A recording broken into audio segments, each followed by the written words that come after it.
Hello there everybody, welcome. This is Scarlet Peate on my Sufficiency channel. I just thought I'd share with you what I'm up to today. I've got a knitmaster 700 my friend gave me, and it is stuck. It is well and truly welded to the machine bed. I'm going to service it and clean it and get it going, and then teach you all how to use this knitmaster machine. I've got surgical spirits to clean with, which are grey at the moment because I've used them already once. I've got a container to put the needles in and the surgical spirits. Normally I'd use a jam jar and shake, that's the best way. We've got WD-40 to free up the cams, and we've got a paintbrush and a tray to work with. So let's get on and start. So the first thing I'm going to have to do is get the carriage free. So I'm going to use some WD-40 and just spray that into the cam things there, the barrels. And then I'm going to open this up and give a spray inside and on the rails, and all that should work with a little bit of time to free it up. So we'll give that a few minutes and come back to it. It's been a few minutes now and that should be worked in quite nicely, so we'll put the carriage back into operation and we'll see it's starting to move now. We'll give it a bit more of a spray. It's getting easier.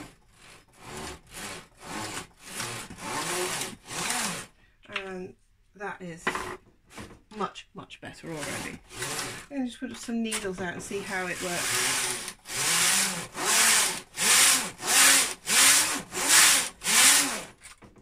Right, so that seems to be functioning fine. So what we're going to do is go ahead and give it a really good clean. Now first thing is to get the sponge bar out, which is here located. So I'm going to use a hand knitting needle which has a square end, and that will push that out. So we're just going to push that out.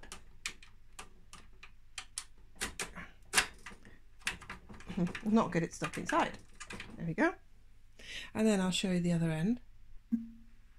So at the other end here we've got the carriage, which I'll just pull out of the way now and put that on the tray. And here we have the other end of the sponge bar. So I'm just going to pull that out. I might have to open the door to get it to come out. The sponge bar, yeah, another very sad sponge bar. It's very flat. It should have quite a deep pushiness of sponge on it. That's gone, that's flat. So that's going to need replacing. That's the first one.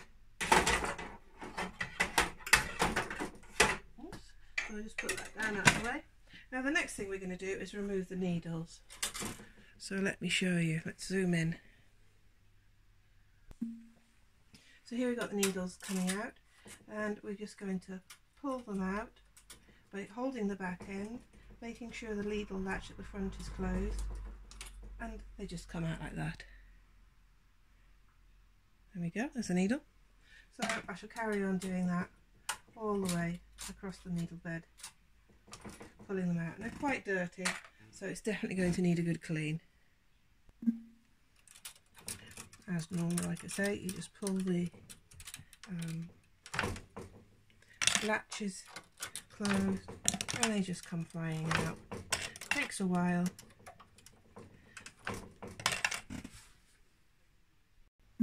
That's all the needles out, and we found one bent one. Don't know whether you can see that, but that is definitely bent, so that one's not going to be cleaned.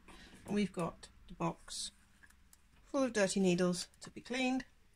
Next, wipe down the needle bed, which I've already done, and I'm going to vacuum it now to clean out any dirt. I've wiped down the needle strip here, so I'll go get the vacuum.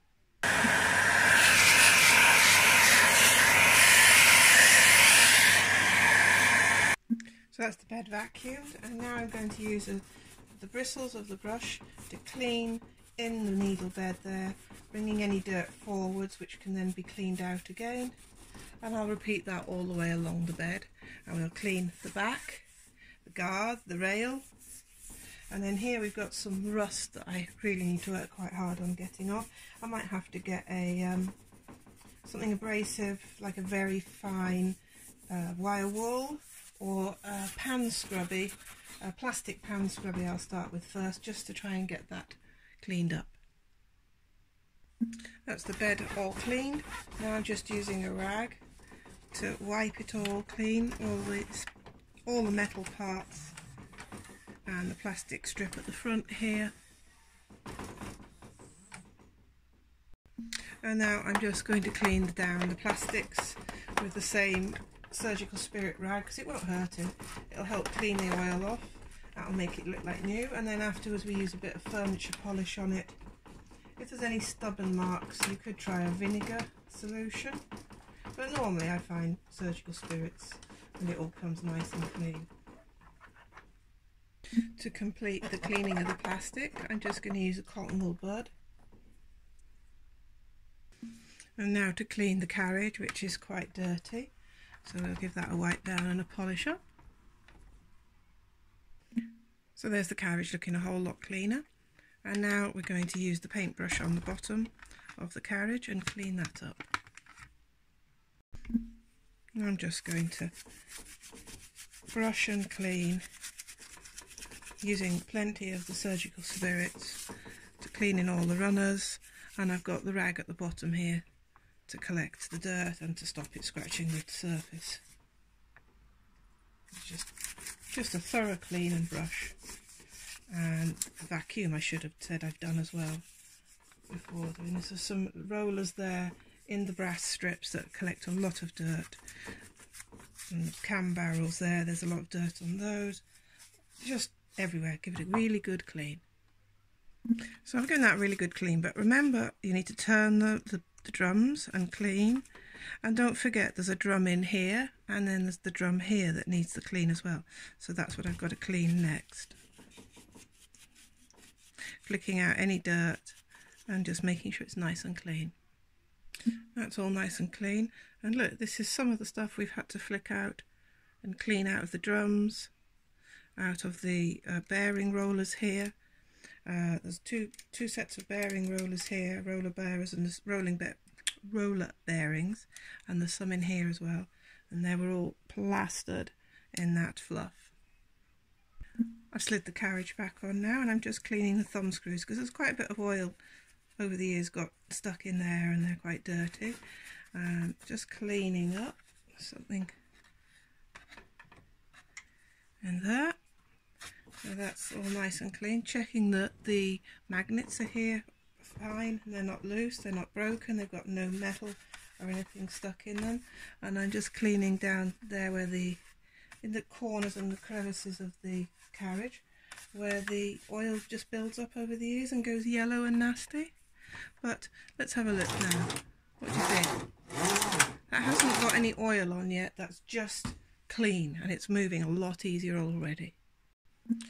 So now it's time to get on and polish, check, and put all these needles back in. That's what's next.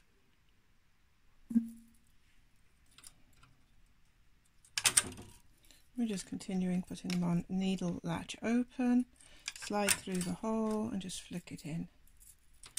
And then when I've got a pile of them done, I push them all back together. Now with the knitmaster, as opposed to the chunky brother, you have to push down slightly till they are allowed to go back. So if you push back like this, they won't go back, so push down and scoop back. But the brother, you just push them straight back. Well, that was the brother chunky anyhow. It takes quite a while, but not as long as you think. And it's really good if you get the kids involved. As long as they don't cut their fingers on the open latches and the hooks, you have to be careful that you don't cut yourself. So just push down, and you can push them out of the way. And if you can see, the needles are sprung upwards. They're sprung because there's some little springs inside the bed that the needle pushes against. They're like little individual springs like that. So they're pushed. When you want to push the sponge bar in later, you have to push them down to push it in, I believe, with this machine. I certainly did have to do that with the Toyota.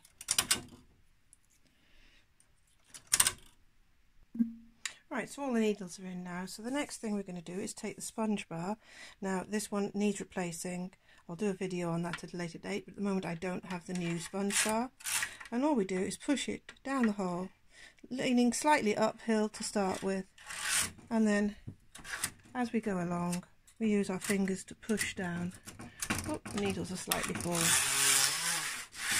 So make sure they're all nice and back. Using the tool, push down. And pushing it in. Keeping it at an angle going this way, just in case we accidentally send it across the needles in the wrong direction.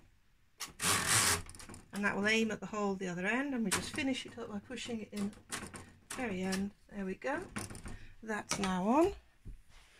Put my carriage back on. Lining up the rails and the guide. Look at the difference. Hey. So there we go. A beautifully clean machine. The plastics are all polished up nicely. And next thing to do is look at the tension masts to check if they need cleaning, and also have a look at the carry case to see what we need to do to clean that up. So we'll get the bits and bobs out. That doesn't look too bad.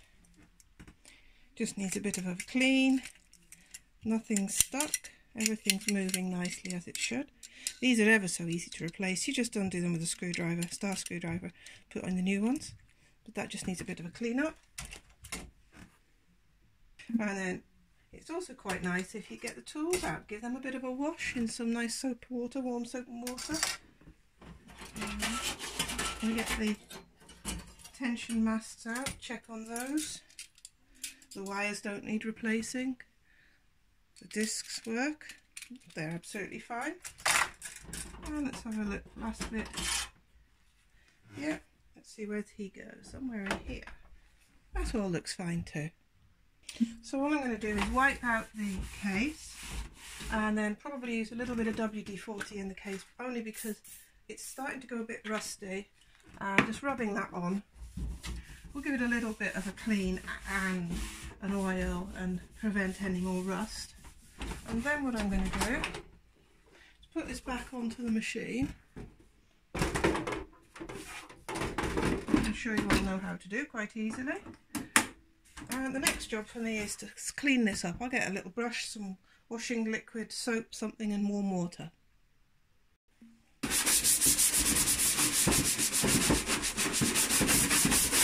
And that works wonders to give it a good clean up, and then we'll put some polish on. So there we have an absolutely spotless machine, ready to be packed away, ready for the next challenge, because the next challenge is going to be the ribber. So I've never cleaned the knitmaster ever before. Just polishing up there, done it nice, beautiful.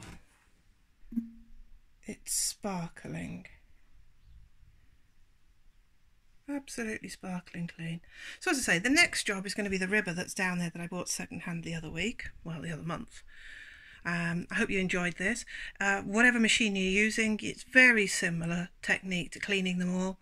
And check out my other videos for the oiling. And soon we'll be moving on to actually doing some knitting, casting on various fancy techniques, knitting a jumper. Stay with me and see what we get up to next. Thanks for watching. As I say, hope that was helpful.